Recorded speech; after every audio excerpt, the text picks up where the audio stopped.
बिस्मिल्लाहिर्रहमानिर्रहीम। अस्सलामुअलैकुम। हमारे चैनल मुज़म्मिल वॉइस ऑफिशियल में खुश आमदीद।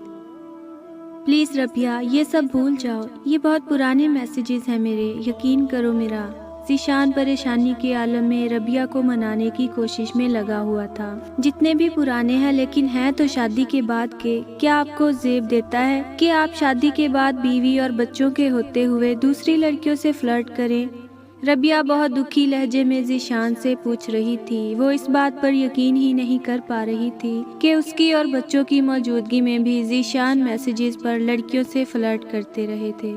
यार, कब से कह तो रहा हूँ कि ये फ्लर्टिंग नहीं थी, बस ऐसे ही टाइम पास था। ज़ीशान बात को जल्द अज जल्द ख़त्म करना चाहता था। वो नहीं चाहता था कि रबिया की ज़ुबानी उसके ख़ानदान वालों में ज़ीशान की फ्लर्टिंग की दास्तानें मशहूर हों। ख़ानदान वालों में उसकी काफ़ी इज्जत थी, इसीलिए वो नहीं चाहता था कि किसी भी सूरत ये बातें बड़ों तक पहुँचे। क्योंकि रबिया गुस्से में सामान इधर से उधर पटक रही थी। वो अपने जाने का बैग भी तैयार कर रही थी। रबिया, प्लीज़ मुझे माफ़ कर दो, आइंदा ऐसी गलती नहीं होगी। मैं तुम्हारे और बच्चों के बगैर जीने का तसव्वुर भी नहीं कर सकता। ज़ीशान, अगर ये सब कुछ सिर्फ वक्त गुजारी था तो क्या ये टाइम पास मैं भी कर सकती हूँ? रबिया की ये बात सुनकर ज़ीशान खामोश हो गया। एक पल को ज़ीशान को गुस्सा भी आया कि रबिया औरत होकर इस तरह की बातें कर रही है, लेकिन इस वक्त मामला गुस्से से हैंडल तो होना ही नहीं था। यकीन करो रबिया मेरा, ये सब फेक मैसेजेस हैं। सिर्फ और सिर्फ वक्त गुजारी के लिए मैंने ये मैसेजेस किए थे, इसके अलावा मेरा कोई इरादा नहीं था। मुझे माफ़ कर दो और प्लीज़ घर छोड़कर नहीं जाओ। ज़ीशान मुल्तजाइया लहजे में रबिया से गुजारिश कर रहा था।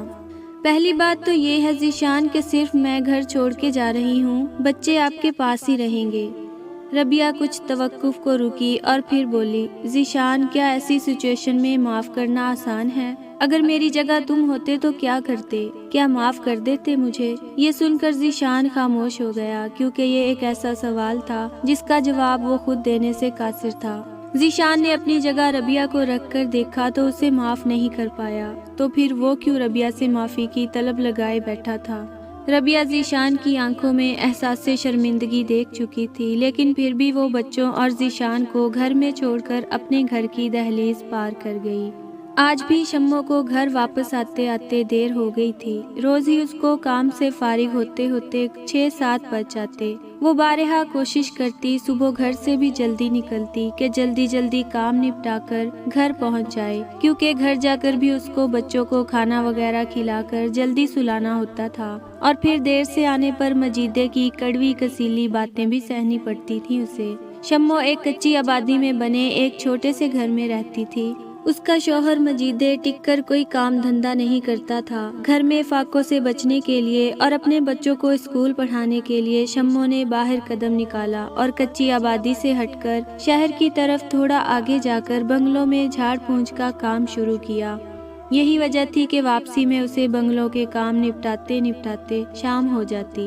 वैसे तो शम्मो मुंह अंधेरे ही उठ जाती थी और रात तक का खाना पकाकर काम पर जाने के लिए निकलती। फिर भी उसको घर जल्दी पहुंचने की घबराहट होती, क्योंकि वो जानती थी कि देर से पहुंचने पर मजीदे के साथ साथ उसकी सास भी उसे नहीं बख्शेगी, जो मजीदे और शम्मो के साथ उन्हीं के घर में रहती थी। आखिर ऐसी क्या बात हुई है रबिया बेटा कि तुम ज़ीशान के साथ साथ बच्चों को भी उसके पास छोड़कर आ गई हो? फाखरा बेगम परेशानी की हालत में रबिया से घर छोड़कर आने की वजह दरियाफ्त कर रही थी। तबीयत तो उनकी वैसे ही सही नहीं थी और रबिया के इस तरह घर छोड़ के आ जाने से उन्हें अपनी तबीयत मजीद खराब महसूस हो रही थी। जबकि सलीम साहब खामोशी से सोफे पर बैठे रबिया के बारे में ही सोच रहे थे, क्योंकि रबिया जब से आई थी सिर्फ रोए जा रही थी। बड़ी मुश्किलों से फाखरा बेगम ने रबिया को चुप कराकर उससे घर छोड़कर आने की वजह पूछी और रबिया ने जो वजह बताई उसे सुनकर फाखरा बेगम और सलीम साहब ने पल भर के लिए एक दूसरे को देखा और फिर दोनों एक दूसरे से नजरें चुरा गए। ज़ीशान के घर के बड़े और खुद ज़ीशान भी उस वक्त रबिया से बात करने के लिए सलीम साहब के घर पर मौजूद थे। ज़ीशान को इस वक्त भी रबिया पर बहुत गुस्सा था, लेकिन वो नहीं चाहता था कि ये बात उसके घर से आगे निकलकर खानदान के दूसरे लोगों को पता चले। इसलिए वो अपने घर वालों के कहने पर रबिया से बात करने आन पहुंचा था। भाई साहब, ये कौन सी अनोखी बात है? अरे मर्द होते ही दिल फेंक हैं। یہ تو عورت پر منحصر ہوتا ہے کہ وہ کس طرح اپنے مرد کو اپنے آپ سے باندھ کر رکھتی ہے کہ وہ دوسری طرف نہ بھٹکے۔ جب عورت کی طرف سے توجہ کم ہو جاتی ہے تو کیا کرے شوہر بیچارہ؟ اپنا دل بہلانے کے لیے کسی سے میسج پر بات کر لی تو کیا برا کیا؟ اور یہ بہت عام بات ہے آج کل۔ ارے بیوی ہونے کے باوجود بھی پتہ نہیں مرد کتنی کتنی محبتیں پروان چڑھا رہے ہوتے ہیں۔ مرد کی فطرت ہے یہ، سمجھنا چاہیے آپ کی بیٹی کو جو اس طرح سے منہ پھلا کر اپنا گھر بار چھوڑ کر یہاں آ کر بیٹھ گئی ہے۔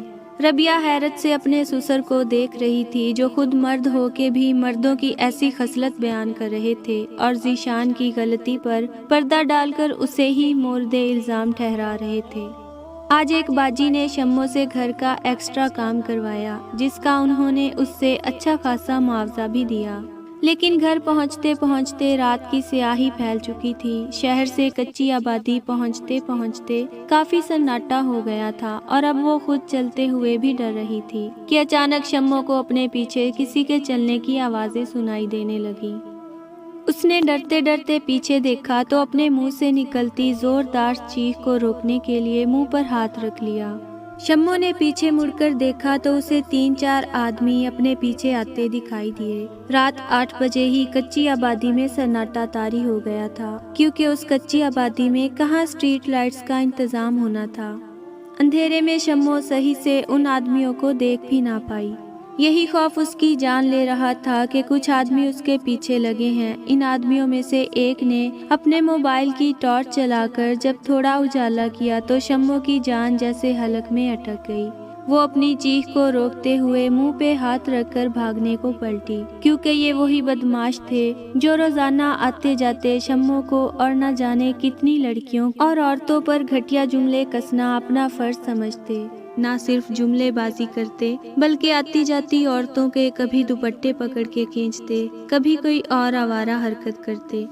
چونکہ کچی آبادی اور پکی آبادی کے بیچ ایک ایسی سڑک تھی جو اکثر سنسان رہتی تھی، وہیں پر یہ بدماش بھی ہر وقت بیٹھے رہتے تھے کیونکہ کام والیوں کا آنا جانا اسی روڈ سے ہوتا تھا اور یہ بدماش انہی کام والیوں سے چھیڑ چھاڑ کرنے یہاں پر بیٹھتے تھے۔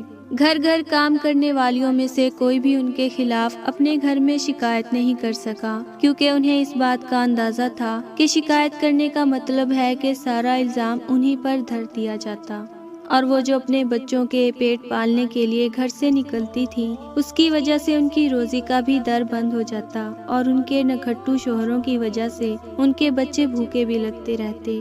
آج جب شمو اتنی رات گئے واپس ہوئی تو ان بدماشوں نے بھی اسے تاڑ لیا اور اس کا پیچھا کرتے کرتے اس کی کچی آبادی کی طرف آ گئے۔ شمو بھاگنے کے لیے پلٹی تو اس کا پاؤں مڑ گیا اور وہ منہ کے بل نیچے گر گئی۔ مجرم نہ ہو کر بھی ربیہ مجرم گردانی جا رہی تھی۔ سسرال والے الگ اس کو باتیں سنا رہے تھے جبکہ ربیہ کی والدہ ربیہ کے سامنے منتیں کر رہی تھی کہ وہ اتنی چھوٹی سی بات کو اتنا بڑا مسئلہ نہ بنائے۔ بچے ماں باپ کی باتوں کا بہت گہرا اثر لیتے ہیں بیٹا، اسی لیے اپنے لیے نہ صحیح، ذیشان کے لیے نہ صحیح، لیکن اپنے بچوں کے لیے ذیشان کو معاف کر دو۔ فاخرہ بیگم ربیہ کو الگ کمرے میں لا کر اس کو بارہا سمجھانے کی کوشش کر رہی تھی۔ سلیم صاحب بھی چپ تھے لیکن ان کی آنکھوں کا مطلب بھی ربیہ بخوبی سمجھ رہی تھی۔ ماں باپ کی مشترکہ یہی مرضی تھی کہ ان کی بیٹی میکے میں بیٹھنے کے بجائے اپنے گھر واپس چلی جائے، سب کچھ بھلا کر اپنے بچوں کے لیے ذیشان کو معاف کر دے۔ اب مجید شمو کی وجہ سے پریشان ہونے لگا کیونکہ وہ شام 5 بجے تک آ جاتی تھی لیکن اب رات کے 8 بجنے کو آئے تھے اور اس کا کچھ اتا پتہ نہیں تھا۔ بچے بھی بھوک سے بلک رہے تھے جبکہ گھر کا کام الگ بکھرا پڑا تھا۔ شمو کی ساس الگ شمو کو باتیں سنا رہی تھی۔ اس کے نزدیک شمو کو دیر ہو جانے کی وجہ یہی تھی کہ شمو اپنے یاروں سے ملنے گئی ہوئی ہے۔ گھر میں بیٹھے بیٹھے ویسے ہی مجیدے کا دماغ شیطان کا گھر بن چکا تھا اور پھر اوپر سے اس کی ماں کی شمو کے خلاف لگائی گئی آگ اسے اور بھڑکا رہی تھی۔ مجیدے غصے سے اٹھا، الٹی سیدھی چپل پاؤں میں ڈال کر شمو کو دیکھنے کے واسطے گھر سے باہر نکل گیا۔ شمو بہت زور سے گری تھی، اندھیرے میں وہ کسی پتھر سے ٹکرا گئی تھی۔ تینوں بدماشوں نے خباثت سے ایک دوسرے کو دیکھا اور گری ہوئی شمو کا دوپٹہ کھینچ کر اتار دیا۔ लेकिन अगले ही लम्हे किसी के कदमों की आहट सुनकर तीनों बदमाश वहां से भाग गए। मजीदे वहां पहुंचा तो जिस हालत में उसने शम्मो को पाया वो उसके गुस्से को और भड़का गया, क्योंकि अभी अभी मजीदे ने किसी को अंधेरे में भागते हुए देखा था और शम्मो भी फर्श पर बगैर दुपट्टे पड़ी थी। मैं तो कब से कह रही थी कि ये अपने यार के साथ मुंह काला करने गई है। अब यकीन हो गया मेरी बातों पर। अब तो तुमने उसको अपनी आंखों से रंग रलियां मनाते हुए देखा है। मजीदे गुस्से में बेकाबू हो रहा था और ऊपर से अम्मा की बातें उस पर जलती पर तेल का काम कर रही थी। जिस हालत में उसने शम्मो को देखा था तो उसकी तरह ज़हनियत रखने वाला कोई भी शख्स अंदाज़ा लगा सकता था कि वो वहाँ क्या कर रही थी। बगैर शम्मो का सच जाने, बगैर उसकी आहो बका की परवाह किए मजीदे उसे पीटे जा रहा था। और क्यों ना पीटता, उसने हरकत ही ऐसी की थी। अपने बच्चों का पेट पालने के लिए घर से निकली थी तो क्या जरूरी था कि आंख मटक्का भी करती। आखिरकार मजीदे थक गया। शम्मो को पीटते पीटते उसे ख्याल आया कि अभी तो शम्मो को घर के काम और खाना रोटी भी बनाना है। उसने अपना हाथ रोक लिया, ऐसा ना हो कि मार खा के शम्मो में फिर उठने की हिम्मत ना हो और फिर खाना उसको बाजार से लाना पड़ जाए। अभी उसने शम्मो को छोड़ने पर ही इक्तफा किया था, लेकिन इतनी आसानी से कैसे उसे माफ कर सकता था वो। शम्मो को अपने किए की सजा जरूर मिलेगी। उसने सोच लिया था कि वो अपने दिल में उभरने वाली नई ख्वाहिशात को ही शम्मो की सजा बना देगा। सबके कहने और सबके समझाने पर रबिया घर आ गई। घर ना आती तो क्या करती और कहाँ जाती। माँ बाप के अलावा कोई ऐसा घर नहीं होता जहाँ बेटी रुक सके, लेकिन रबिया के वालिदैन दिल से चाह रहे थे कि रबिया अपने घर वापस आ जाए, और शायद एक तरह से ठीक ही कह रहे थे। अगर आज वो बड़ों की बातों को समझकर वापस ना आती तो शायद कल अपने बच्चों की वजह से वापस आना पड़ता। कुर्बानी तो उसको देना ही थी, क्योंकि वो नहीं चाहती थी कि उसके बच्चे मुस्तकबिल में ज़ीशान या रबिया बने। लेकिन क्या वो अब ज़ीशान को माफ़ कर पाएगी, उसने अपने दिल से पूछा। लेकिन उस सवाल के जवाब में उसको सिर्फ अपने दिल की खामोशी सुनाई दी। तुझ जैसी बेशरम और बेगैरत बीवी रखने से बेहतर है कि तुझे तलाक दे दी जाए। मेरे बच्चों की परवरिश करेगी तो वो भी तेरी ही तरह आवारा और बदचलन निकलेंगे।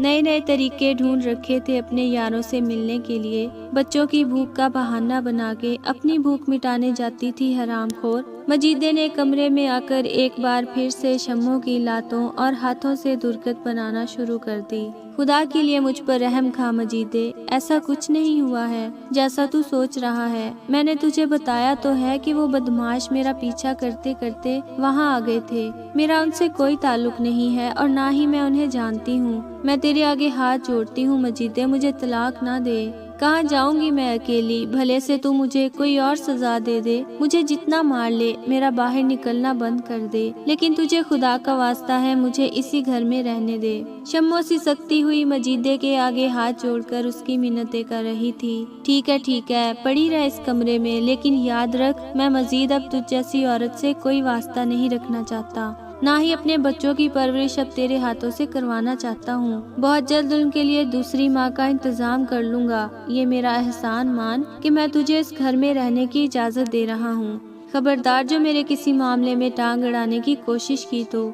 ये कहकर मजीदे तन फन करता हुआ कमरे से बाहर निकल गया और शम्मो कच्ची दीवार के सहारे फर्श पर बैठती चली गई। अब इसकी समझ आ गया कि यही वजह थी जिसकी वजह से मजीदे ने और उसकी सास ने उस पर इतना घिनौना इल्जाम लगाया। जो जुर्म शम्मो ने किया ही नहीं, उसकी माफ़ी भी उसे ना मिल सकी।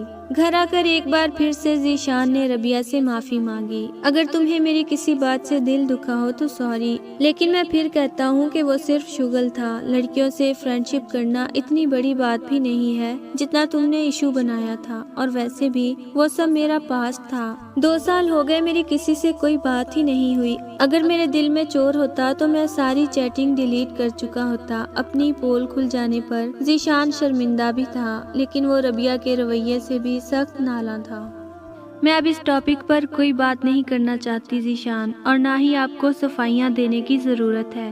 अपने बच्चों की तरबियत के लिए मैंने अपना घर टूटने से बचाया है, लेकिन मेरे दिल में ये बात हमेशा रहेगी कि मेरे होते हुए आप पिछले कई सालों में किसी से इंगेज रहे हैं।